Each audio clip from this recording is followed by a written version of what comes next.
Anche ad Agrigento la Lega Navale Italiana, in collaborazione col patrocinio con le Capitanerie di Porto, festeggia o comunque promuove la giornata nazionale per la sicurezza in mare. Un obiettivo importante in vista dell'imminente apertura della stagione e quindi del notevole afflusso di diportisti e bagnanti che fruiscono del mare. E la Lega Navale, come ogni anno, organizza la sicurezza in mare, portando alle scuole, quindi ai fruitori del territorio marino, la Capitaneria di Porto, l'istituzione principe che regola e si interessa tutto quanto è la sicurezza a mare, non solo da un punto di vista materiale ma anche di controllo preventivo.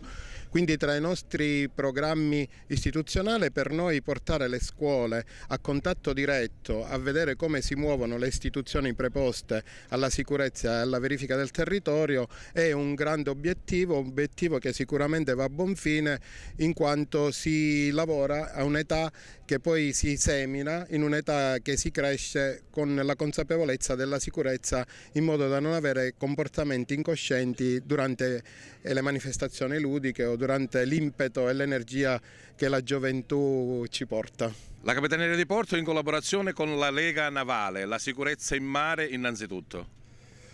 Per la Capitaneria di Porto Empedocle è importante parlare di sicurezza in mare perché è uno dei cardini dell'attività del corpo, delle svariate attività del corpo. Oggi siamo qui a sensibilizzare alla cultura del mare, al rispetto del mare, delle regole che permettono una sicura e tranquilla fruizione del mare e, perché no, anche del rispetto dell'ambiente marino e costiero. Siete qui con una motovedetta, con un battello, alcuni dei mezzi navali della Guardia Costiera di Porto Empedocle, anche per far toccare con mano agli studenti qual è il vostro lavoro.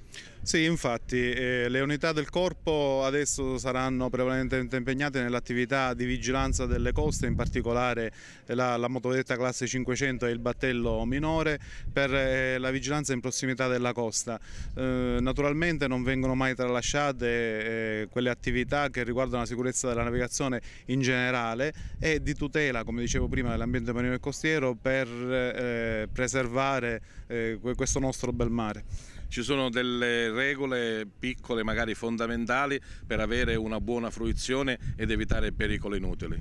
Ci sono delle regole semplici che fanno parte del buonsenso di tutti noi, ci sono delle regole codificate e invito tutti a rispettare l'ordinanza di sicurezza balneare in primo luogo e tutte quelle ordinanze emesse dalla Capitaneria di Porto di Porto Empedocle per impedire situazioni di pericolo. La Capitaneria di Porto, la Guardia Costiera, sempre a disposizione H24 per chi avesse bisogno.